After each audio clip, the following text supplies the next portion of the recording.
2, 1, conditional probability, and in particular, okay, so what happens when you have dependent events? Now, there's an example here, which you can see on the screen, so it's written out or typed out there. But before I jump into the example to try to talk about this conditional probability and dependent events, let's kind of return back to independent events, right? So when we had independent events, so for instance, in the video that I made for that, I'll put up a link up above there, you know, I talked about, let's say, flipping a coin. And, you know, once you flip a coin, okay, and let's say you got heads, when you know that, the next time that you flip a coin, the probability of getting heads again is still going to be a half. So just because we know that we received a heads on the first flip, okay, it doesn't change the probability on the next flip. So it's independent of the first flip, right? So if I wanted to get a heads on the next one, okay, while I know that this first one was a heads, my probability still would have been a half. And, you know, so now that let's say I got heads and then I got heads again, okay, and then I try to flip a coin again, well, as I'm flipping, okay, the coin on the third try, knowing that the previous two were heads, I would think that, oh my gosh, you know, I should get tails here. But, okay, the past had no impact on actually the future. And we saw that, you know, we call these basically independent events. So the events that happened in the past had not changed the probability for anything that we're going to do moving forward. So if again I wanted to see a heads, I would still just have a probability of a half. Now, if I would change, okay, instead of flipping a coin, you know, we also rolled a die, right, which had 6 sides, for instance. Okay, so those were also kind of independent. But let's say that now I have a deck of 52 cards, right? And, you know, let's say that on the first, okay, try, let's say I pull an ace, okay, and this is an ace, okay, and let's say that it's hearts. Okay, now, once I know that on the first try I pulled an ace, I'm assuming I'm not going to put the ace back into my deck. Okay, well, what happens is, now anything moving forward is going to change the probability of getting something. So let's say, moving forward, I wanted to get another ace. Okay, so I know that in the past I had an ace. Okay, now it didn't have to be an ace. Okay, it could have been something else. But let's say I did have an ace, right, on the first go. So knowing that, okay, and now if I'm going to pull a card, well, number one, because I already took one card out, this will reduce the number of cards that I have. So the reduction of the cards that I have will clearly change the probability for me. Okay, and now I only have 51 cards, and I also have only 3 aces left. So on the next try, my probability, okay, well, how many aces do I have? So the event of happening an ace would have been only 3, right? Okay, so this is 3, and I only have 51 cards remaining. So this is my probability, knowing that on the previous try, I had an ace, okay, and those hearts, okay? When we do this, okay, notice that the past now actually has dependence on the future. So if we know that we already pulled an ace, we know that that changes our new probability on the next pulling of cards, right? So now let's say on the second try, you know, I pulled up and, you know, maybe if I was lucky enough, I had an ace. Okay, so let's say I did actually have an ace, okay, within here, and it doesn't matter, whatever, diamonds. And now I'm going to be pulling another card. And again, so notice that the number of cards that I have is going to be now 50. Okay, so whatever I'm going to trying to get, and let's say I wanted to get, an ace again right here, well, I only have 2 aces left, knowing that the first 2 cards I pulled out were aces. So now my probability, okay, also changes. This is unlike flipping the coin. When we were flipping the coin, the events were independent. Just because you flipped the coin and you had a heads on the first one, you're going to be taking the coin and flipping it again. The probability doesn't change. It's independent of what happened. But as we're pulling the cards, okay, now the past actually, okay, or the future does depend on the past, because, okay, we are, again, we're assuming we're not putting the cards back. If we put the cards back, then it becomes independent, because we're back to the same deck of 52 cards, and then we can pull out, right, and we can play that game. But if we're not replacing the cards, now all of a sudden, these become dependent events. All right? So I hope that you can see that, and that there is a difference depending on what you do. Okay? Flipping coins, pulling cards, and then there's many others. Right? So let's take this to another level. Okay? So now, when we're going to be doing this, okay, I want to go back to the example that I just showed you right at the beginning of this video. So let's say the simple example. And I'm going to try to talk about probabilities here, and we'll return to kind of Venn diagrams, which nicely really illustrate on what's happening visually when we have these dependent events. And we call this, kind of once we start doing probabilities, conditional probability. It's conditional on what has happened, okay, or what information we already know, and that changes our probabilities. So let's say we have 758 students in the school, okay? So let's just, I'm going to write this out. So the number of the sample space in here is going to be 758. So that's the total number of students that we have in a school. The swim team has 21 students, okay? So that means that my swim team, okay, has, let's put this as swim team has 21, okay, students on that team. The track team has 48 students. So the track team, so I'll pull this as track, okay, so the event will be called track, or just T, maybe we can do that as well. So this is 48. All right. Okay. You know what? Let's define these things. So event A is going to be that you have a student on the swim team. Event B is going to be the event that we have a student on the track team. Okay, so we're going to do that. So we have A and B. Now we can start calculating probabilities here, but let's take this, a little bit further on. It also tells me that there are 7 athletes on both teams. So there are 7 athletes, so that means N, and so within here, maybe what I'll do, just to make it kind of as defined, so this would have been A, this would have been B, so that means A intersected with B, we have 7 athletes, right? So there's some intersection in between. Now, if I would take this and draw a Venn diagram, if you've forgotten about Venn diagrams, so there's the introduction to that. Yeah, you can look that up if you like.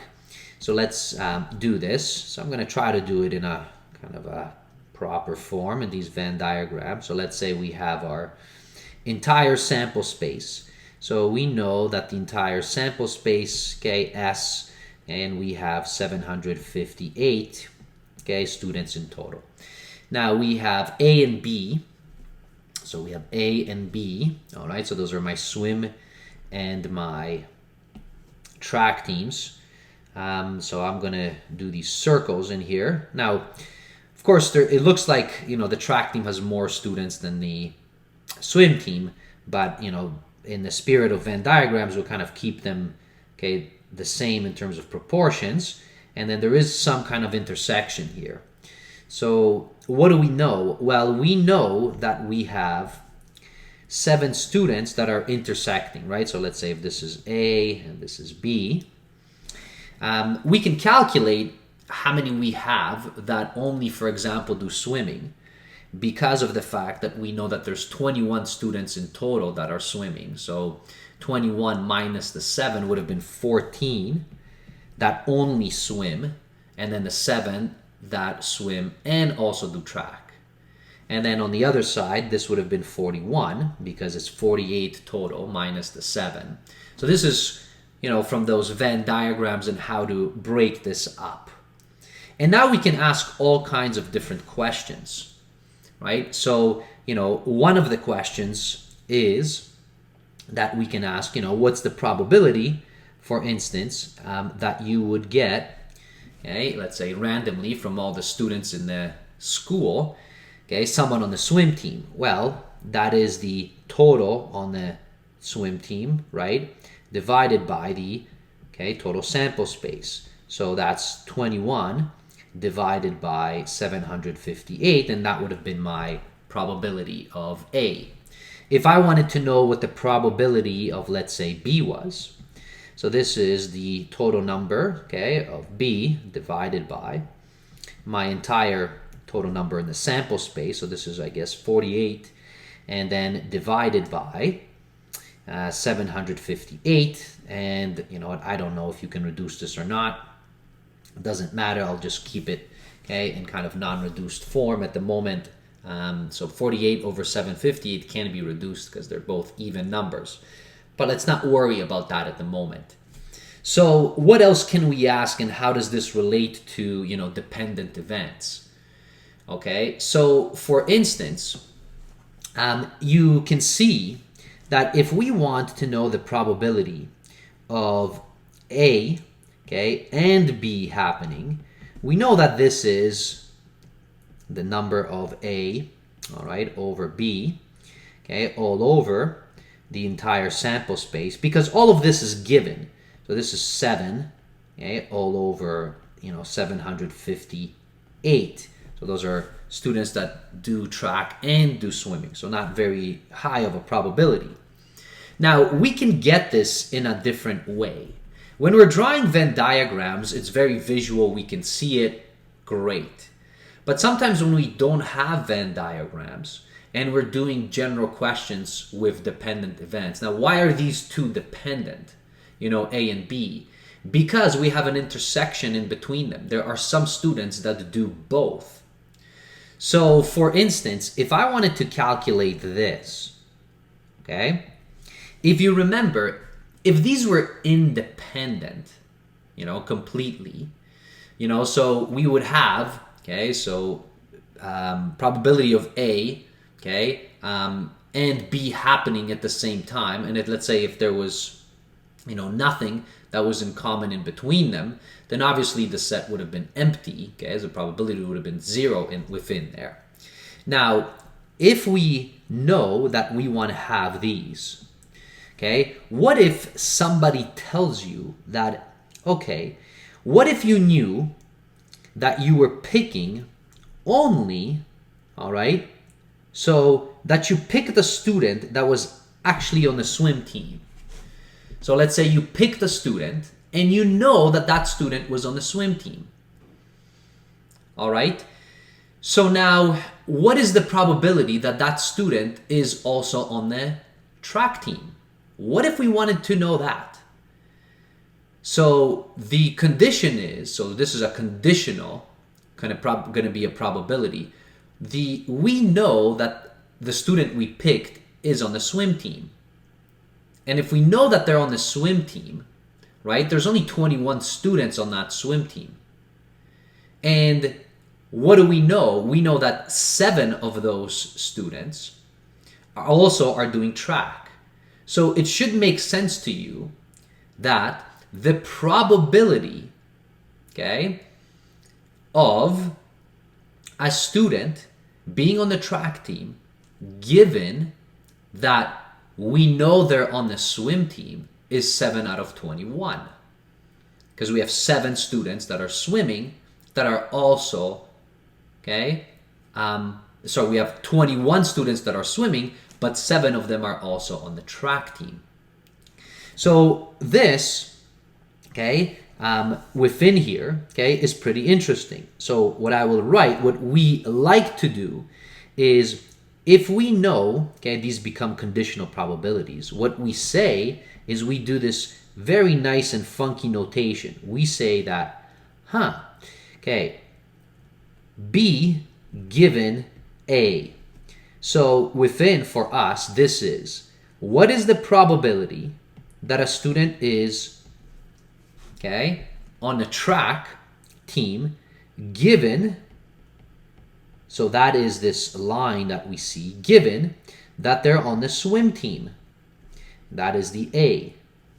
So given that they're on the swim team, which means we picked, okay, A. So we picked the student, we know that they are on the swim team. Now the question is, what's the probability they're also on the track team? So to get this is interesting, because if we wanted to know this, right, so that particular probability, if we're thinking about this, then this would have been, okay, well then this is, how many number of students, right, because this is B, so how many students are on the track team given that A has happened.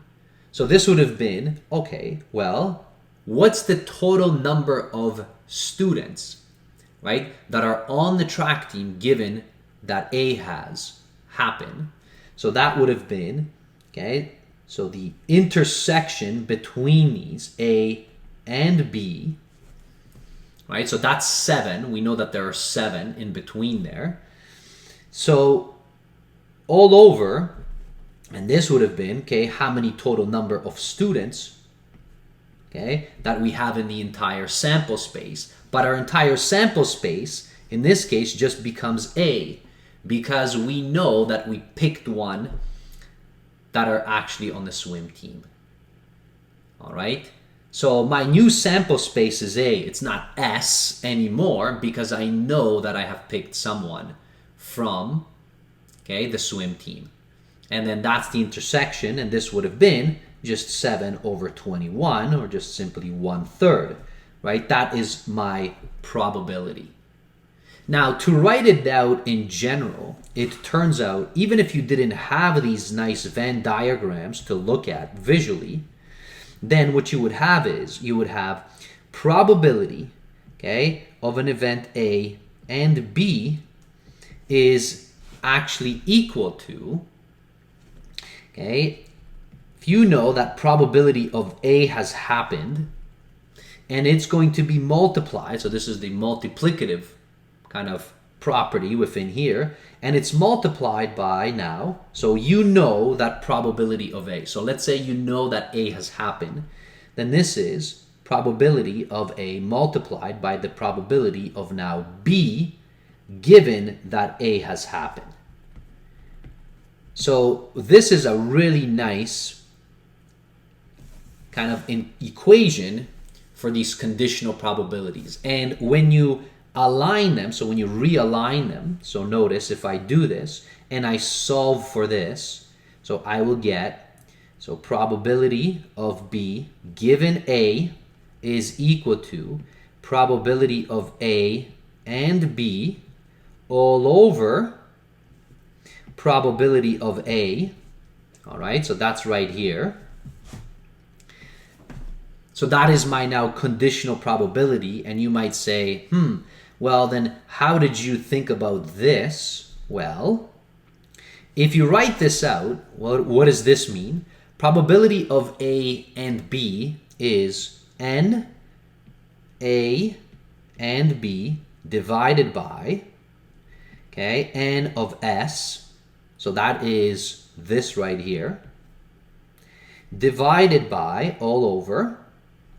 Now, probability of A is just simply N of A divided by N of S.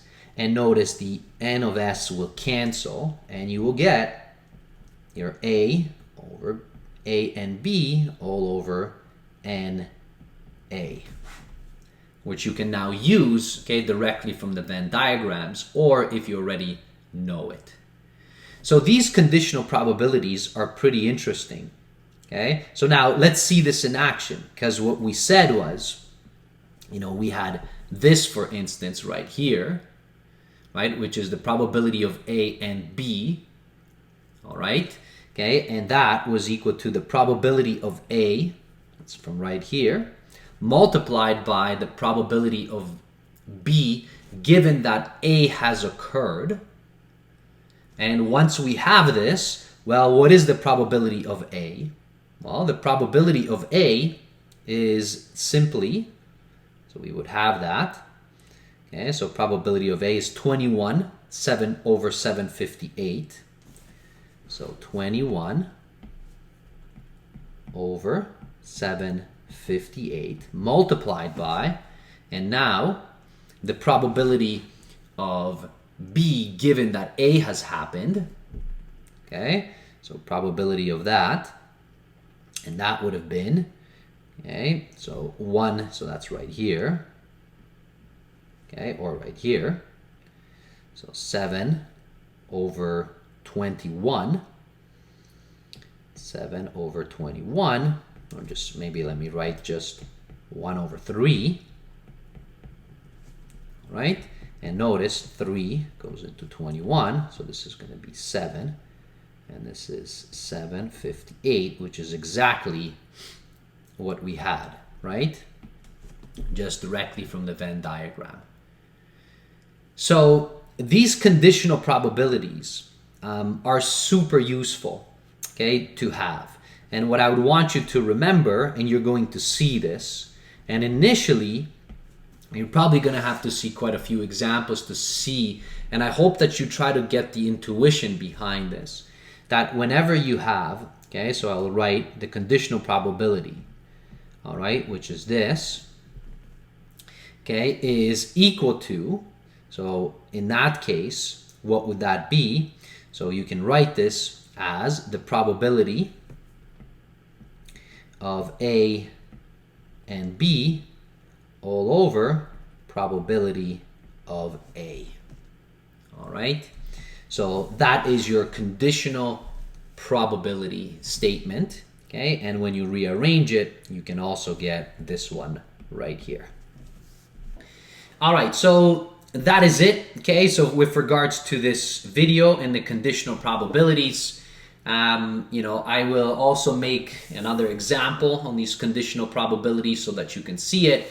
Maybe I'll put up a link up above there, okay? And you can walk yourself through this to be able to utilize the formula, okay? And quite often I like using the Venn diagrams to be able to see this as well. All right, thanks for watching. We'll see you in a future video. Bye, everybody.